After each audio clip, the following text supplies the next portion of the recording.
Wrestle Month here on Bad Movie Beatdown, and this week we're truly blessed, because there's not just one wrestler in this movie, there are two! We're truly on the wrong side of town! Wrong Side of Town is an independently produced action film which went direct to video that is written, produced and directed by Dave Difalco. When I say he's a bodybuilder and wrestler, you can tell how this movie might have come together. His previous credits are largely horror movies. Most infamously, he directed a reportedly very nasty and exploitive rip-off of Last House on the Left called Chaos, which is so bad that it has not been released in the UK. So it sounds like this man is a very classy gentleman that I'm sure we're not going to see any evidence of during the film whatsoever. Our two leads in this movie are Rob Van Dam, or RVD for short, and Bautista, who's going by his real name for this one. RVD hails from Battle Creek, Michigan, and is a hardcore fighter with a long-running career that spans all the way from ECW to WWE to TNA, winning multiple championships. His name comes from the fact that he is a martial artist, particularly kicks and flips, that alongside his appearance gives him a striking resemblance to Jean-Claude Van Damme. Well, that's what Wikipedia says anyway. Not that you can tell he's the main star of the movie, because most of the box art is taken up by Bautista here. Ah yes, Bautista, who is a former WWE superstar and was a massive one right around the time I stopped watching it. He's won the WWE's two main titles 6 times in total and was especially prominent on SmackDown. Obviously that's the reason for what I'd argue to be the most misleading box art in some time. Every single promotional piece for this movie touted Bautista as the star, despite the fact he only has 10 minutes of screen time, with poor RVD pushed back into the corner there, right alongside Ja Rule, who is barely in this movie, but we'll get to him later. This box art actually tells you two things about the film. First, that Bautista is the most memorable thing about it, and B, if they have to resort to blatant false advertising, it absolutely sucks. So let's get stuck in. So the film starts on a pier where a bunch of heavies are fake punching this guy called Nick. See, he's pissed off this gangster called Seth by trying to inform on it, but it really doesn't matter because this scene is so ridiculously cliche and stereotypical, you could almost recite the dialogue yourself. No, Seth, it's not like that, man. You stupid prick. Fuck! I trusted you! Yeah, you might want to wipe the spit off your chin there. It's kind of messing up the goatee. It turns out there's a mole in the police force, Inspector Briggs, and hey, didn't I last see that guy killing frat boys with the power of a mystical snake-summoning pencil?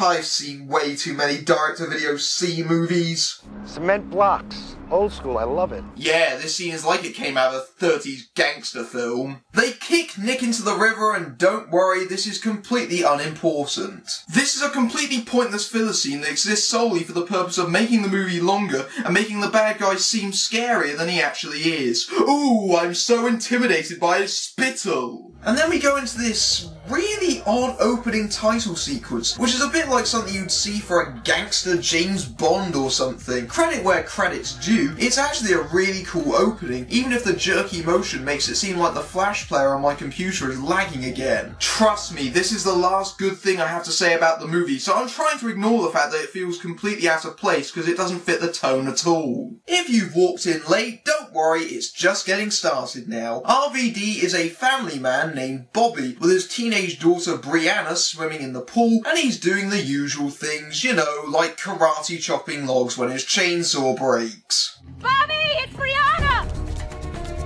Oh yeah, I really believe she drowned in the 10 seconds we didn't see her. Bobby. Gotcha. You should have seen your faces. You know what? That little stunt just got you 1 month grounded, young lady. A month? But that's so unreasonable. I got you thinking that I drowned horribly in the pool and you ground me for a month? That is so unfair! I'm gonna kill myself for reals now. Month is a little long, honey. Fine. 2 weeks. Deal. Daddy! No, I think a month is just about right, Bobby. You're being remarkably relaxed about it. Although that being said, that could just be down to his acting. Or the weed. Or both. New neighbour Clay knocks on the door to introduce himself, and you can tell he's incredibly suburban from the pink shirt and glasses combo that could emasculate any man. Clay invites Bobby and his wife Dawn to a place in the city he knows, which they accept. He takes them to this new club called the Mayan, which is apparently hip and happening. This totally looks like a place they would go to. I suspect you're all just a little bit too middle-aged for this place, if you know what I mean. The club is owned by Seth, naturally, who has to go away to take care of business, and so leaves the control of the club in the totally reliable hands of blatant fuck-up Ethan, who is supposedly Seth's brother. That's meant to be his brother? Well, that makes perfect sense considering the 20-year age difference, completely different personality and appearance. I'd believe it a lot more if it was his son. And true to form, the first thing he does is hop onto his bigger brother's chair and snort some coke. Nothing could possibly go wrong, I'm sure. Little known fact about cocaine, it makes everything go into trippy editing filters. The men's wives are in the loo when Dawn is accosted by Ethan. Damn, girl, you are the most beautiful woman I have ever seen. And I see some honeys up in here, let me tell you. Oh, well, thank you. I hate to be a dick, but really? I mean, holy shit, I've heard of beer goggles before now, but coke goggles? How much of that stuff did you stop, man? I'm saying that because they've actually cast Dawn somewhat more realistically than Hollywood Hot, despite the fact that the latter would make more sense here, or he has a serious mum fetish going on. Either way, he grabs Dawn and forces her into the back. Bobby senses that something is wrong and goes looking for her.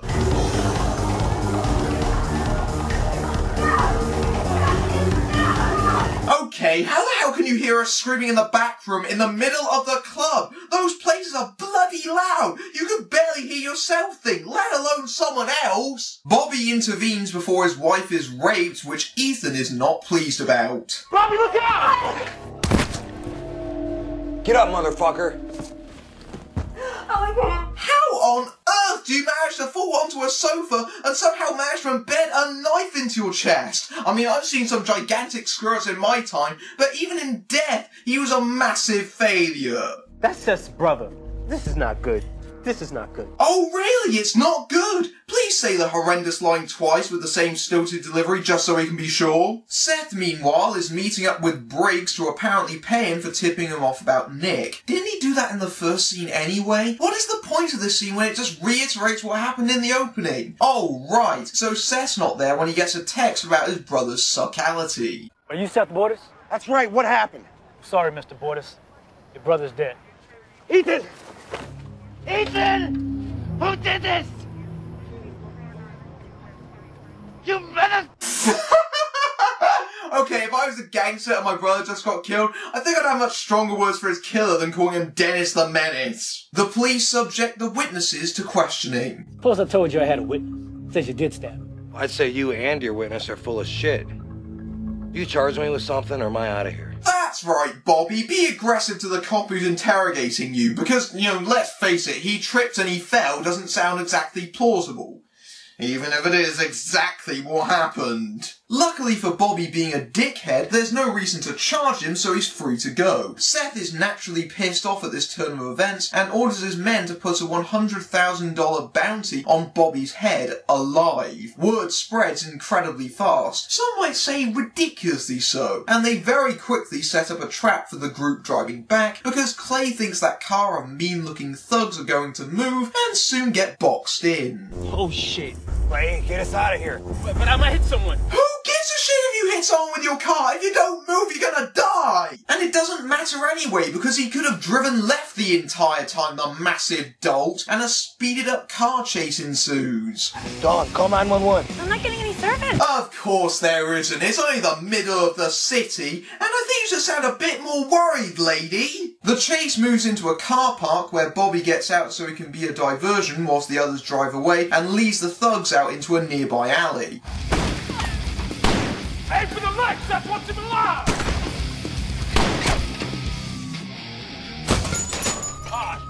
Shit! Why are you saying, oh shit? That was not even close to being fatal. He clearly landed softly. He's even moving, you stupid idiots. Come back. You can claim your bounty. But no, Difalco wrote himself into a corner, so he creates the most asinine solution possible, even though this movie should be over already. Bobby meets back up with the group and tells Clay that he has to leave his car because the gangs will recognize it.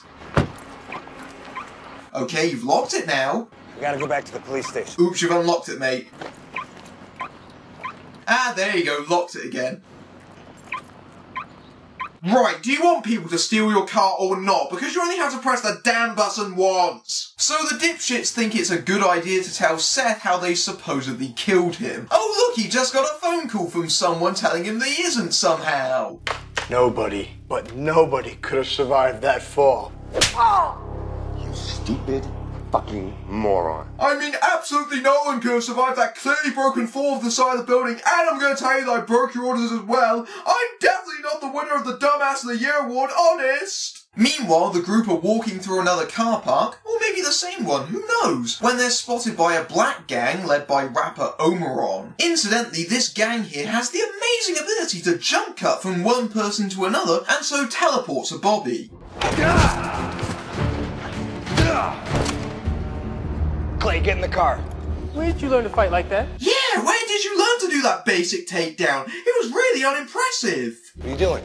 Taking my cheese and my watch, and we've come a long way from slavery to Obama. You need to stop using the N-word. It's disrespectful. So saith the comedy middle-class black sidekick who's one step above your token gangster stereotype. So Bobby hops into the car in a way I suspect would probably hurt if you'd been shot in the leg, and they head back to the police station to tell Briggs that they were attacked. But then Bobby decides he doesn't want to because he's an ex-SEAL, which he didn't tell the police before because he was an uncooperative bastard. So Briggs sends them home in a cab. Now, are you going to take us home in a police car? Yeah, sorry, department policy. But don't worry, City will pick up the tab. In no way is that a clearly bullshit story that doesn't stand up to a moment's scrutiny. And the dude's been shot in the leg! Send him to a hospital! Naturally, the cabbie gets a text from a gang telling him to betray his passengers. He dumps them at a petrol station where they're soon boxed in. Leading this gang is the director himself, David Difalco. And no, that look isn't just something for the movie. He apparently insists on wearing white contacts when he's in public. Well, I guess it makes sense that his movie is completely illogical, because he's clearly never visited planet Earth. Also, when I told you that there were 2 wrestlers in the movie earlier, that's actually a lie, because a third has shown up. It's the world's largest love machine, Viscera. Great, I've had one character that sounds like him, and now I've got the real Big Daddy V. Just so long as he doesn't do the Visagra, we should be okay. Why don't we just fuck your ass up? No, please don't! A badly edited and staged fight scene ensues, and I do love how this gang that outnumber Bobby about 20 to 1 just stand around looking vaguely shocked rather than ripping him limb from limb. Back the fuck up. Let him go. Well, that was anticlimactic. I keep expecting these movies to be like the Marines, just blow everything up. This makes the gang so angry they ineffectually just keep banging their fists on the roof rather than, say, opening the damn door and dragging their asses out, and Bobby hotwires the cab so they can get away without a massive explosion. After a little bit, Bobby realises he's the only one they're after and tells Clay to take the others home. He goes to find an old friend who just happens to be in a strip club so he can get some completely gratuitous boobs. And lo and behold, Bautista finally enters the film at the 45-minute mark. What's up, BR? Bobby fucking K. Need to talk to you, bro. Alone. What's the matter? Don't like girls? I have no problem with girls, it's just I find boobs floating up and down like a boat at the bottom of the frame a little bit distracting. And yes, that is porn star Stormy Daniels. Put it away, love. Knockers out of the way, Bobby tries to get BR's help, but he turns him down, and in one scene alone, it's clear in terms of sheer charisma, I hate to call it acting ability, Bautista knocks RVD out of the park. In terms of acting, Rob Van Dam is probably worse than his namesake. Think about that for a second. And then shudder. On his way out, he's surrounded by another improbably diverse gang led by Ja Rule. Oh, look, another fight scene. I do love how Bobby's limp disappears during the action bits. You know, when your wrestler is a martial artist who's predominantly known for his kicks, it's probably not a good idea to have his character be shot in the leg. This gang actually bothers to overpower Bobby when BR shows up, revealing he turned traitor. Except that might be surprising, so BR does the world's fastest U-turn. Let him go. What? Am I not speaking English? I don't give a fuck what you speaking, you big goofy motherfucker. I said I'm taking him. Ladies and gentlemen, Ja Rule, everybody! And you'll be glad to know that 2 minutes of screen time was worth putting him on the front cover. Bautista then walks away again, and suddenly he's back again with a machine gun? Where the fuck did that come from? I swear they didn't have a clue what the hell they were doing, did they? They just did what they wanted and hoped it would hang together in editing. Well, it bloody doesn't! Meanwhile, with Seth... Let it go. I can't let it go. I want to know where Bobby Kalinowski lives. I'm sorry, Seth. I can't do that. So what do we got here? A crooked cop with a conscience? Is that what you're telling me? I want you to give me his address, or I'm going to go public with your second income. You understand me? You do that. You go down with me. So be it. 6808 Sycamore. Your threat doesn't make any sense, so... I'll comply! Worried about Bobby out there all alone. Should have done more to help him. Damn it. Yes, you did. You got us home safely. Did you see the way he took out some of those guys? He's no landscape architect. That guy's a trained killer. Wow, that was such amazingly bad acting that you're making the wrestlers look good. And Bobby is supposed to be an architect? Because that's the first thing I think of when I see Rob Van Dam. Bobby gets attacked by Evel Knievel, but he knocks him off his motorbike. Managing to shrug off a shot to the chest, Bobby steals the bike and rides off, finally getting home. Of course, normally such a wound would be fatal, so by the time he gets back home, it's somehow moved up to his shoulder, just in time for one of those cliche scenes where he has to extract the bullet out of his wound. Ignoring the fact that actually does more harm than good, are you going to take the one out of your leg? No? Never mind. Although that said, he does seem to inject some sort of painkiller for his leg rather unglamorously into his buttock. That or he's taking a steroid injection, who knows. But this movie isn't over yet, as Bobby finds Dawn gagged and bound in bed, and she tells him that Seth's men took Brianna. Why don't you call Detective Briggs? Just see if he can help. Honey, I need you to go back in the house. I know what I'm doing. Well, you know what, Bobby? I don't think that you do know what you're doing. Dawn, I'm not asking you, I'm telling you. Go back in the house. Yeah, get back in the house, bitch! This is man time! So Bobby pulls out the old SEAL gear and suits up for action, including putting on shades so you know it's cool, even though it's the dead of night outside. Take your sunglasses off whilst riding your motorbike before you get someone killed, you prat. Seth has Brianna at a bridge with Tweedledee and Tweedledum over here, and she nearly ends up escaping when she feigns having to go for a piss. Hey, look over there. Yeah, right. Oh my gosh. What? That's something my dad taught me. Who's the meathead now? That would still be you, genius! You got fooled by the look over there trick! Which I've never actually seen work outside a parody before now! Briggs comes to dissuade Seth. Ah, Officer Briggs. Welcome to the party. Are you out of your fucking mind? Grabbing a kid? What the fuck are you thinking? Now would you look at this? A crooked cop with a conscience. Didn't you say that exact same thing before? Obviously I thought it was so clever they had him say it twice. Your brother's a smart-ass coke freak that pisses people off for a living. You included. Seth, your brother... Shut up! Ethan wasn't my brother. He was my son. So you see, Briggs? Me grabbing the kid of the guy that killed my kid makes perfect sense. What a twist! I mean, you look like your son anyway, so it makes more sense, but this changes nothing! It's a non-twist! Briggs is told he can take the girl, but what a surprise! Seth lied. As if you'd really trust him, dumbass. After making sure he keeps within the speed limit, it's not that urgent, Bobby comes to the rescue. Nice helmet hair, mate, it looks like a mullet. He walks in and puts a machine gun at Seth's head, forcing him to let Brianna go. Oh, the strap is not around his neck anymore. That's probably a good thing because he looks much more comfortable that way. He escapes with her, but Seth sends the Chuckle Brothers after him, so he hides her in a dumpster. I love how inept the motorcycle thing is. Not only is it painfully slow, but at one point the bad guy's stunt double stops to let Bobby's double drive through. This film isn't so much adrenaline pumping as a brisk afternoon jog. Another gang appears out of nowhere for another fight scene. Wow, I didn't know RVD's head sounded like a hollow drum. Bobby is overpowered and it looks like he'll be defeated again when Bautista suddenly shows up because it's his movie and come this Sunday, he wants it back. I guess he figured it was the end of movie action scene so he'd appear like magic. BR allows Bobby to go pick up his daughter whilst he fights Marcus, Seth's almost silent henchman. You know, he could just shoot him, but oh well. And BR still gets his ass handed to him somehow. Spear! Spear! By God, King! It then turns into a knife fight slash slap fest before Marcus chokes BR with his own belt.